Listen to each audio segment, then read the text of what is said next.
మీ post study work visa మొత్తం కరోనాలోనే పోయింది. 2 years నా కరోనా 20 and 21. Yes absolutely. మనకు ఆస్ట్రేలియాలో 6 states ఉంటాయి. 6 statesలో లైక్ ఒక్కొక్క స్టేట్ వచ్చేసి ఒక్కొక్క కండిషన్ పెడుతుంది. వాళ్ళ స్టేట్ దగ్గర రిక్వైర్మెంట్ మనం మీట్ కావాల్సి ఉంటుంది. మనం మీట్ అయితే అప్పుడు వాళ్ళ స్టేట్ వాళ్ళు నామినేషన్ ఇచ్చి మీరు ఇక్కడ సెటిల్ కాండి, వర్క్ చేయండి అని చెప్పేసి లైక్ మనకు ఆఫర్ అనేది ఇస్తారు. విజిటింగ్ వీసాలో ఉన్నప్పుడు మళ్ళీ వాళ్ళ హోమ్ కంట్రీకి వెళ్ళకూడదు. ఒకవేళ వెళ్ళినా మీకు ప్రాబ్లం అవుతుంది. సో లేకపోతే అంటే మళ్ళీ పర్మనెంట్ రెసిడెన్స్ అయ్యి క్యాన్సిల్ అయ్యే ఛాన్సెస్ ఏమైనా ఉంటాయా? లేకపోతే అంటే ఏంటి అసలు బ్రిడ్జింగ్ వీసాస్లో ఉన్నప్పుడు కండిషన్స్ ఎలా ఉంటాయి? మనకి స్టూడెంట్ వీసా అనేది ఎక్స్పైర్ అయిపోతుంది. ఓకే. సో మనకి వర్క్ వీసా ఎప్పుడు వస్తుందనే గ్యారంటీ లేదు అది. సో ఈ మధ్యలో టైంలో వచ్చేసి స్టూడెంట్ వీసా అయిపోయిన తర్వాత బ్రిడ్జింగ్ వీసా అనేది ఆటోమేటిక్గా మనకి జనరేట్ అవుతుంది. అసలు ఆస్ట్రేలియాలో ఎక్కడ చూసినా ఫ్యూయల్ స్టేషన్స్ అని మన తెలుగు వాళ్ళే ఉన్నాయి కదా రవి. అసలు అంటే ఐ మీన్ ఎందుకు మన తెలుగు వాళ్ళందరూ ఆ ఫ్యూయల్ స్టేషన్స్ మీదనే ఎక్కువ కాన్సన్ట్రేట్? ఏదైనా పర్టికులర్ రీజన్ ఏమన్నా? పర్టికులర్ రీజన్ అంటే ఏం లేదు నాగేంద్ర. ఎట్లా అంటే ఫస్ట్ మన వాళ్ళు అక్కడ చాలా మంది అక్కడికి వెళ్తారు జాబులు దొరకక. లైక్ కొంతమంది చాలా మంది ఫ్యూయల్ స్టేషన్ లో వర్క్ చేస్తుంటారు. నేను కూడా చేశాను ఫ్యూయల్ స్టేషన్ లో. ఓకే. సో ఆ బిజినెస్ అనేది అట్లాగే కంటిన్యూ చేస్తారు కొందరు. ఒక స్టేజ్ వచ్చిన తర్వాత లైక్ వాళ్ళ స్టడీ అయిపోయింది, వర్క్ వీసా వచ్చింది, వాళ్ళు అక్కడ సెటిల్ అయిన తర్వాత చాలా మంది వర్క్ కాకుండా బిజినెస్ వైపు మళ్తారు చాలా మంది. ఓకే. సో వాళ్ళు ఎందుకంటే ఇప్పుడు అక్కడ చాలా మంది మన ఇండియన్స్ ఫ్యూల్ స్టేషన్ ఎక్కువ ఎందుకు తీసుకుంటారు అనుకుంటే వాళ్ళు అక్కడ వాళ్ళు వర్క్ చేసిన నాలెడ్జ్ వాళ్ళకు ఉంది. సో వాళ్ళు దాన్ని ఎట్లా హ్యాండిల్ చేయాలో వాళ్ళకి తెలుసు. సో అందుకనే వాళ్ళు ఎక్కువ చాలా మంది ఫ్యూల్ స్టేషన్ కొనుక్కుంటారు అక్కడ. ఆ బిజినెస్ వైపు వెళ్ళి ఆ బిజినెస్ కంటిన్యూ చేస్తూ ఉంటారు వాళ్ళు. ఓకే. ఓకే. సో ఆస్ట్రేలియా మొత్తం ఒకసారి ఏదైనా ట్రిప్ వేసినారా రవి? ఓకే, ఓన్లీ విక్టోరియాలోనే ఉండిపోయినారు? ఒక్క వెస్ట్రన్ ఆస్ట్రేలియా తప్ప మిగతావన్నీ తిరిగి మొత్తం అన్ని కవర్ చేశారు. ఒక వెస్ట్రన్ ఆస్ట్రేలియా తప్పి. ఓకే. ఏదైనా డిఫరెన్స్ అటు ఇటు గానీ ఇప్పుడు లైక్ ఇప్పుడు మన ఇండియాలో కొంచెం నార్త్ సౌత్ అట్లా then you will see some cultural adaptations. అక్కడ ఏమన్నా మీకు డిఫరెన్స్ అనిపించుండేనా విక్టోరియా కానీ సౌత్ ఆస్ట్రేలియా కానీ ఇట్లా ఏదైనా?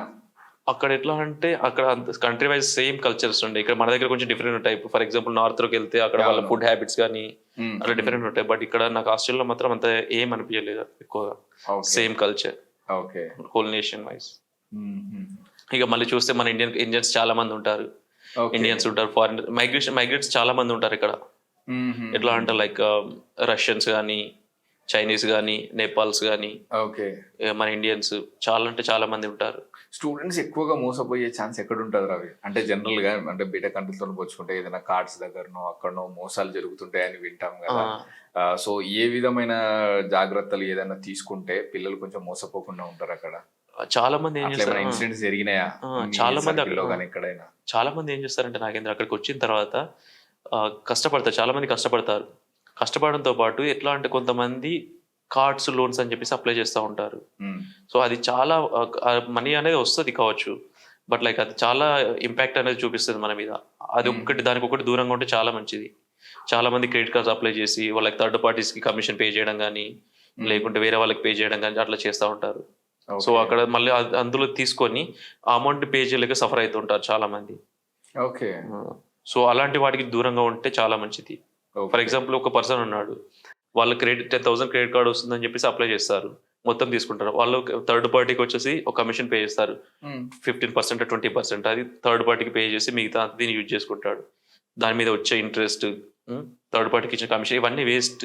ఓకే. ఇప్పుడు మనలో ఇండియా లాగా ఇప్పుడు మనకు పాన్ కార్డ్ లో ప్రతి ఒక్కటి రిఫ్లెక్ట్ అవుతుంది.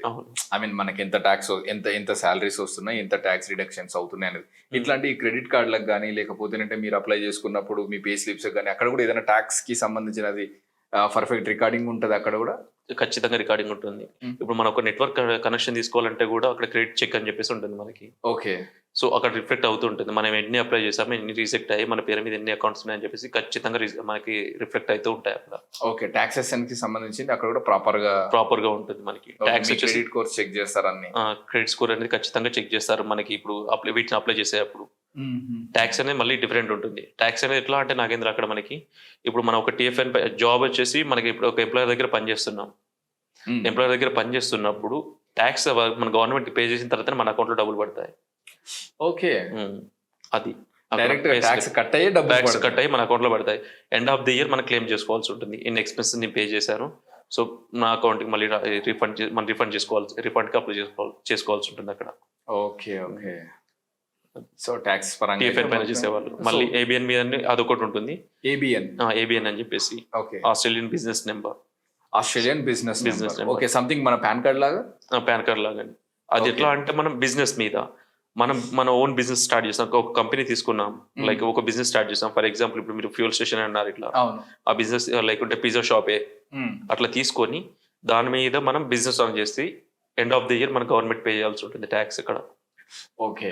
టిఎఫ్ఎన్ లో ఎట్లా అంటే ట్యాక్స్ గవర్నమెంట్ ఆల్రెడీ పే చేస్తాం, తర్వాత రిమైనింగ్ అమౌంట్ మన అకౌంట్ లో క్రియేట్ అవుతుంటుంది every week, like fort night కానీ.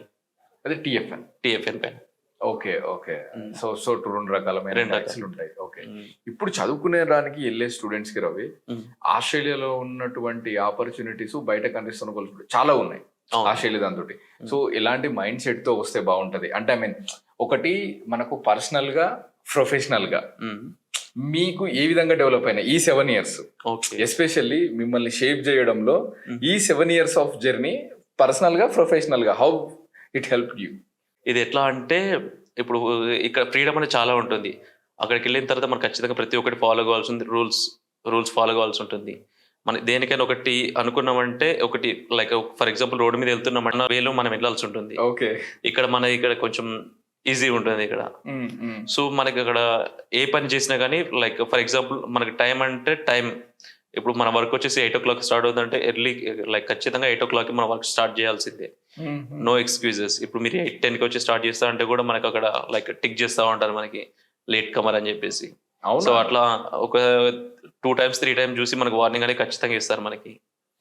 ఓకే. సో వెళ్ళిపోవడం కూడా అంతే, ఆఫీస్ లో నుంచి వెళ్ళిపోవడం కూడా 5 o'clock అంటే 5 o'clock వెళ్ళిపోవాల్సి ఉంటుంది. మీరు ఒకవేళ ఒక 2 minutes ఎక్స్ట్రా వర్క్ చేసినా కానీ ఆ 2 minutes కి మీకు పే చేస్తా ఉంటారు ఖచ్చితంగా. ఓకే.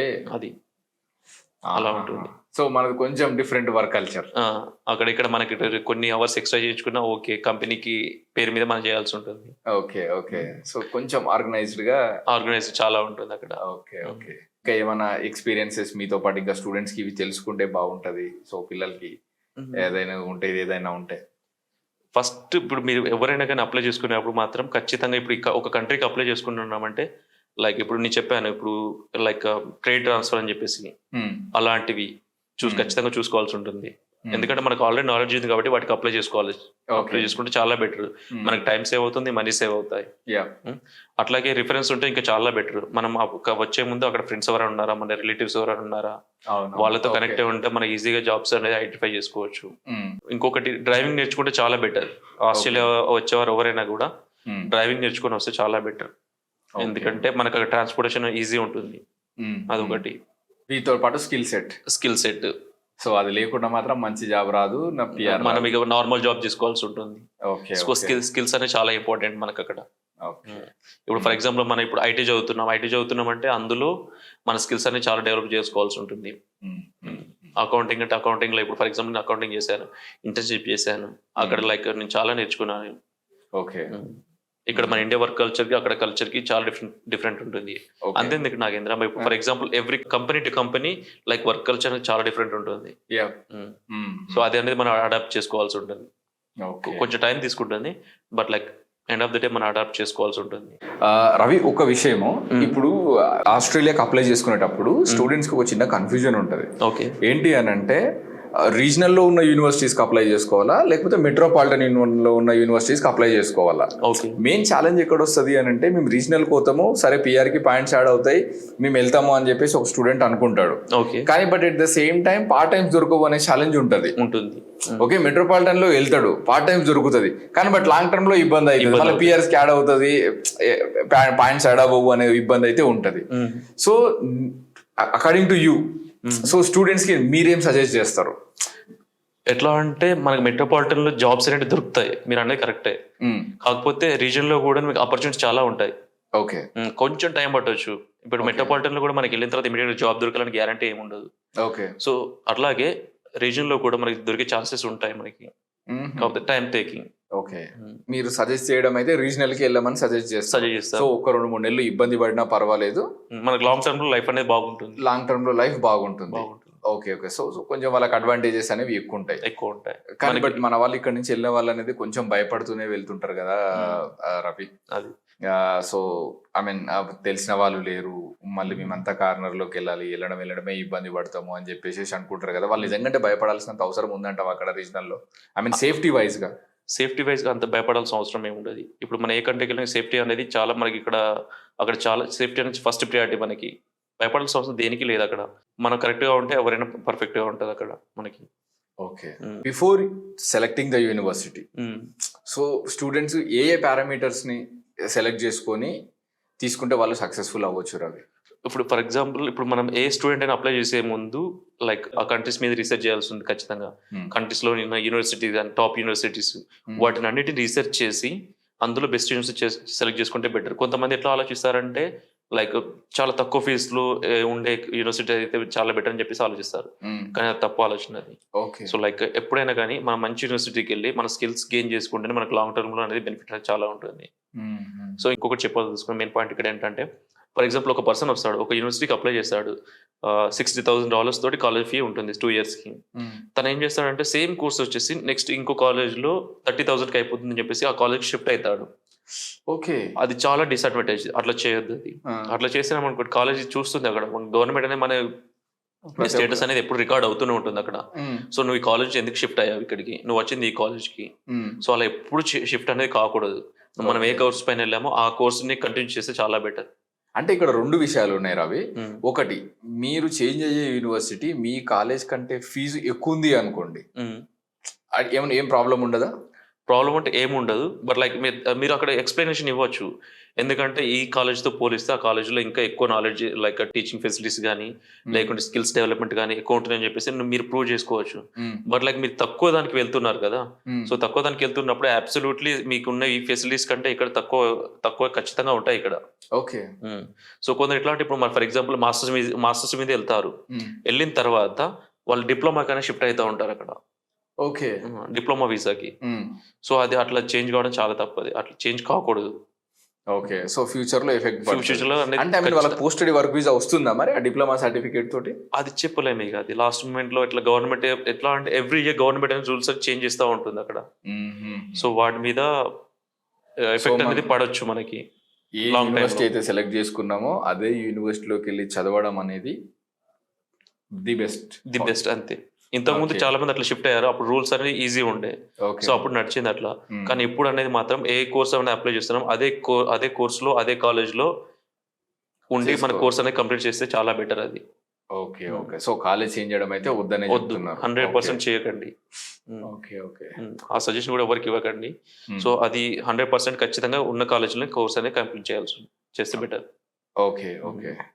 సబ్జెక్ట్స్ కూడా రవి, ఇప్పుడు అంటే స్టూడెంట్ కి టీచర్స్ కి రిలేషన్ ఎలా ఉంటుండే? ఐ మీన్ టీచ్ చేసేటప్పుడు మీకు టీచర్స్ అనేవాళ్ళు అంటే అంటే ఎలా ఉండేవాళ్ళు? ఫ్రెండ్లీగానే ఉండేవాళ్ళ లెక్చరర్స్ అందరూ? లెక్చర్స్ ఫ్రెండ్లీగానే ఉండేవాళ్ళు. ఇంటరాక్షన్ కూడా చాలా బాగుంటుండే. కమ్యూనికేషన్ అయితే ఎప్పుడైనా కానీ మేము మెయిల్ త్రూనే కమ్యూనికేషన్ చేసేవాళ్ళం. Only mails through.